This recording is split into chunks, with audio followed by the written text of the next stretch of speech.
What licenses do I need for the RIA model? That is today's question on the Transition to RIA question and answer series. It is episode number 151.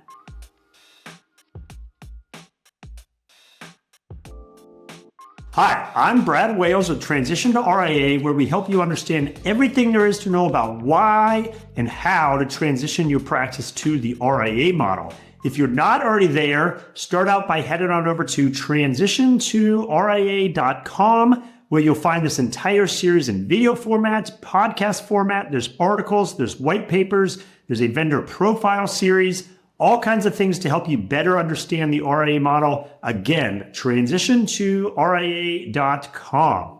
Okay, and today's episode, seemingly simple topic, but there's some kind of definitions involved that I think are worth clarifying, making sure everyone understands this correctly, whether you're perhaps brand new to the industry coming across this episode, or you're my typical advisor, client, a more tenured advisor that is looking to transition into the RIA model and just wants to confirm you do indeed have the correct licenses needed to operate under the RIA model. So that's what we're going to be talking about here today. So for starters, just a few definitions again to make sure we're speaking the same language here. So, the title of the episode is, what licenses are needed for the RIA model? Well, keep in mind, from a definition standpoint, let's start with, keep in mind there's a difference between RIA, Registered Investment Advisor, and IAR, Investment Advisor Representative. So the RIA is the entity. That is you create an RIA, you might own the RIA, you initially register the RIA,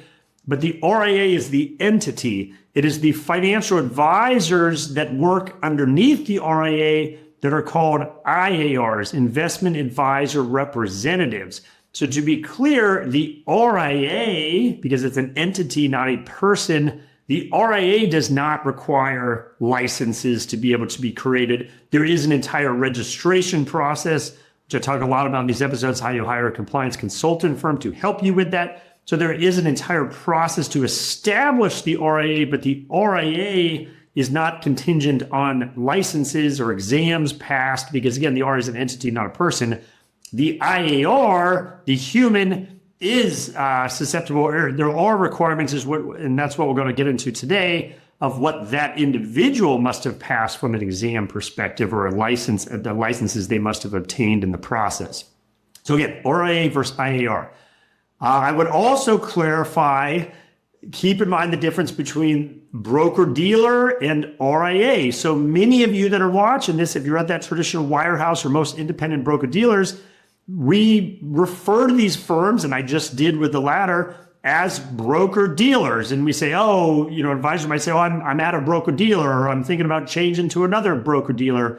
And that's factually correct, but the reality is, in most all cases nowadays, your typical advisor at the most well-known kind of wealth management firms that are working with retail clients are technically wearing two hats while they're at those firms. They are under that firm's broker-dealer. That's what enables them to provide brokerage commission-based accounts and services to clients, where they are compensated on a transactional basis, on a commission basis for those services they provide, while simultaneously also being registered under the firm's so-called, or often referred to as, corporate RIA. That's where the advisor is wearing their IAR hat, their investment advisor representative hat, and that's where they can work with the client on a fee basis and in an advisory capacity. So again, most advisors are wearing both of those hats at these traditional firms, but because historically for so long we've just referred to these as broker-dealers, that's kind of the language typically used. Again, I described, you might be at an independent broker-dealer. Well, that's just the term we've used for so long, but all of the major independent broker-dealers are both a broker-dealer and an RIA. So keep in mind what we're talking about here is that RIA side of the house. And so the reason I bring that up is I'll sometimes, hear advisors say, I'm with a BD, I'm with a broker-dealer. And it's like, well, yeah, you're with a BD, but you're likely, in almost all scenarios, also with the firm's RIA. And so what we want to make sure we're understanding here is the difference between the licenses needed to be at that broker-dealer / RIA and what it would be in the more traditional RIA model that you might think of. And again, we're going to go through that here, but I did just want to clarify, keep in mind difference between a broker-dealer and an RIA. They have different licensing requirements, different exam requirements. So what we're looking at, based on what I just said, is what does it take to become an IAR under an RIA? And again, for many of you, you already are, but this is to clarify which part of whatever you've done in the past from an exam perspective is still necessary on that future path. So under an RIA, what enables you to become an IAR, the investment advisor representative, in most all states, it's typically passing the Series 65 exam. And many of you have done the Series 65 exam. Now, another way to potentially meet the exam requirement, where some of you have done, is pass the 66 exam. And for those of you that have done that, you would know that the 66 is actually a combination of the 65 and 63. And so because of that, you've by default also obtained essentially the 65 in the process. So the 66 will meet the same requirement in the kind of standalone RIA model as well. But for someone that perhaps doesn't have any of those licenses and is just going to be in the RIA space, you would obtain the 65, the 63, which is part of the 66, is a broker-dealer license. It might have made sense, or probably did make sense at the time you might have taken the 66 because you were at both a broker-dealer and an RIA. But for solely the RIA perspective, it's that 65 that is needed. But if you already have a 66, again, that will work as well. And then some states, not all, also allow you to essentially exempt out of the 65 or potentially 66, as I noted, if you have certain professional designations. So typically an example might be like the CFP. Some states might also do like the CPA. And so let's use the CFP as an example to say, hey, advisor, if you have the CFP, the argument being, well, that's a far more extensive exam than the 65 is. So if you've obtained the CFP, hey, we'll rely on that as demonstrated in your knowledge base. So you don't also have to take the 65. And so you can kind of exempt out of that exam requirement. That's, kind of a rare circumstance where that is typically used, because most anyone that has a CFP probably prior to that had got the 65 and then subsequently got the CFP. You don't see too many folks that have acquired the CFP, as hard as that is, and as the years of actual experience you need to have obtained, that hadn't already got the 65 in that process. But just know there are a couple carve outs. It's unique to each state. You might be able to exempt yourself out of 65 if you have certain designations. But again, that scenario is pretty rare. So from an exam perspective, that's what's required to be an IAR. Now, keep in mind, that is solely as far as you wearing the IAR hat under an RIA. And again, it might be your RIA, it might be an RIA you join. Well, for many of you, for different reasons, I should back up. Some of you will choose your new path if you go down into the RIA model to be 100% fee only, right? And maybe you already are, wherever you are now, or this is going to be a change in how you run your practice and you're converting and you're going to now be 100% fee only going forward. And if that's the case, all you need to consider is, okay, how do I establish the RIA, or what RIA am I joined in? And then do I have the 65 and whatnot? And then you become in that IAR. Many of you, though, and this is a topic I discuss in many episodes here, will have a need or a desire to still be able to accommodate, often referred to as legacy commission business that you have, where maybe you say, hey, I don't desire to do any new commission business going forward, but because I've been in the game so long, it's oftentimes, say, VA trail positions, or mutual fund, the mutual funds that are maybe A shares in a brokerage account paying a trail, which arguably those can and should be converted to fee-based accounts. But point being, many advisors have a need to establish what's often just referred to as a hybrid relationship.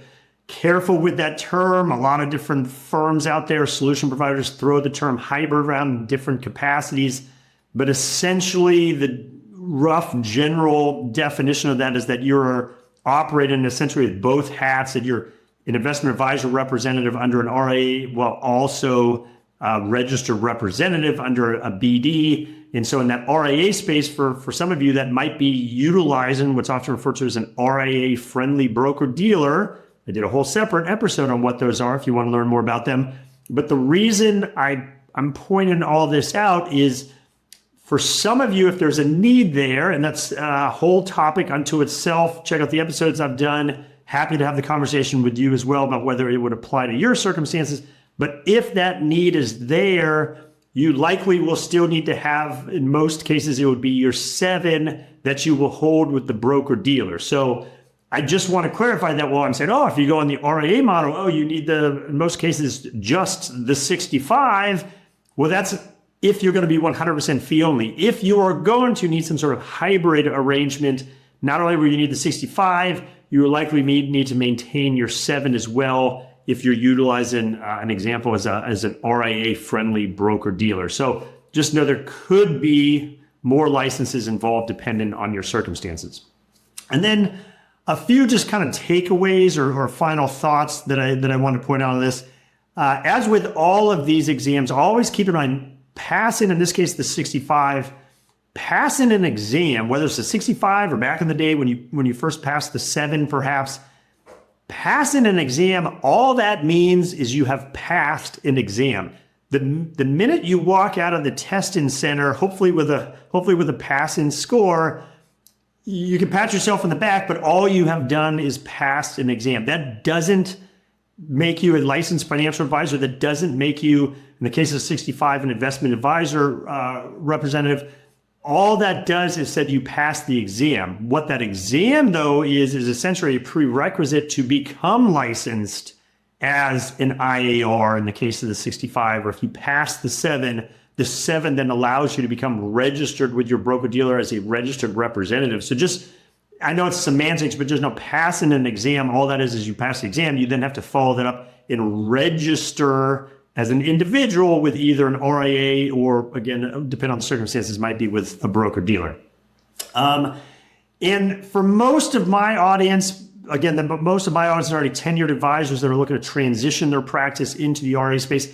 In most all cases, you are not going to need to obtain any new licenses from this because you likely already have, again, your 65 or maybe your 66. If anything, you might be dropping licenses. You might be going from wearing both those hats now, and your circumstances might allow, and you might desire to go 100% fee only on the new path. And so you might be dropping your 7. Perhaps for some of you, it's a 6, which is just a more limited capacity 7. But so don't think, oh, wow, if I go down the RIA model, I'm likely going to have to go get or pass new exams I haven't passed in the past. Again, if you're brand new to the industry, brand new to being a quote unquote financial advisor, you are likely going to need to do that. Or in almost all cases, you are going to need to do that. If you're that tenured advisor making a transition, it's just a matter of knowing, okay, which ones am I keeping? Which ones am I maintaining? And essentially, which ones might I be dropping in the process?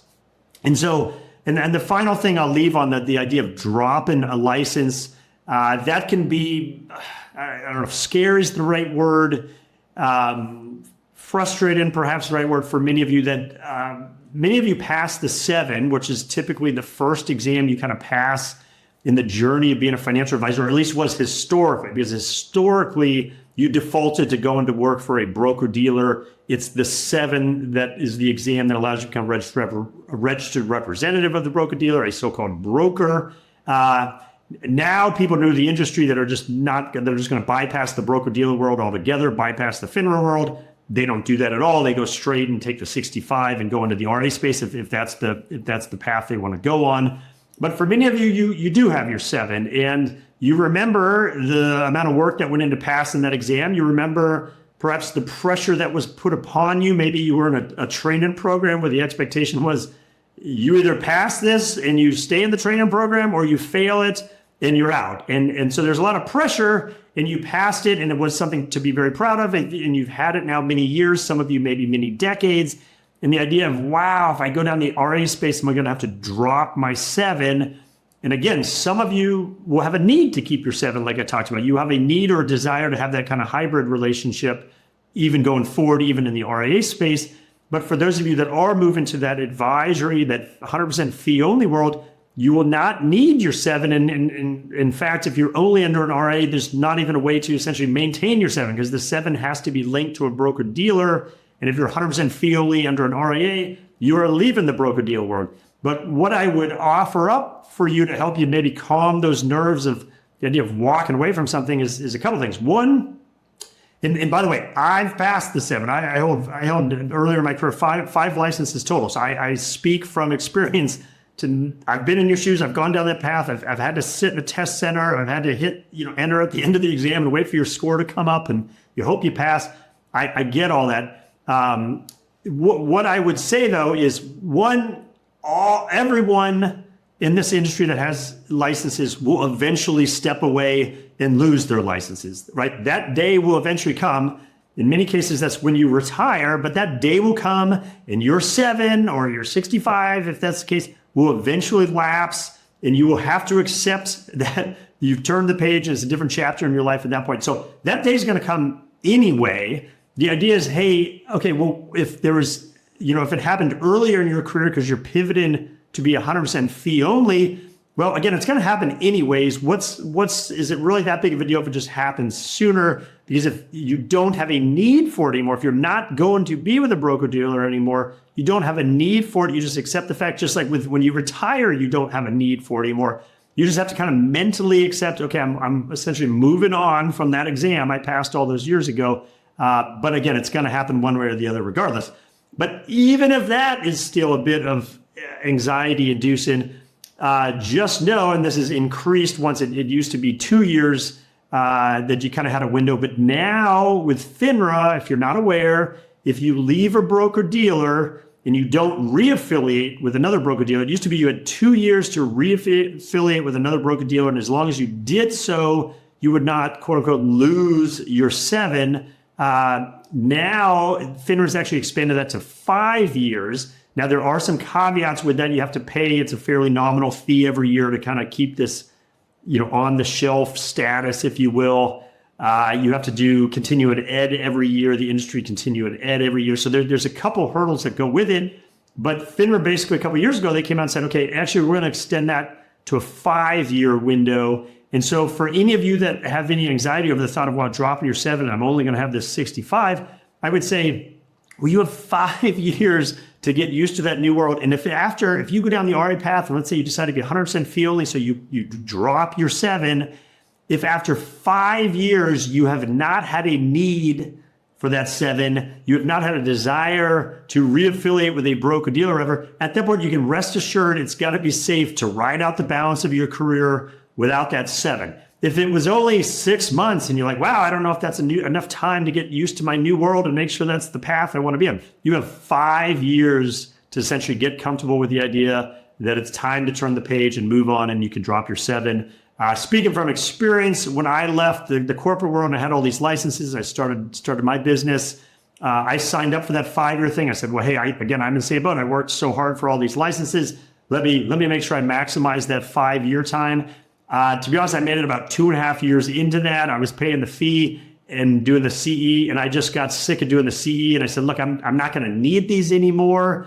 Why am I sitting there laboring through all this continuing ed for something I'm just not going to need long term? And so I'm not just going to artificially keep hanging on. But even then, I'll admit it took me 2.5 years to kind of get over that hump myself as well. So again, just know you have that buffer to kind of mentally accept the fact you might be moving on from your 7, possibly only having your 65 going forward again if you're 100% fee only.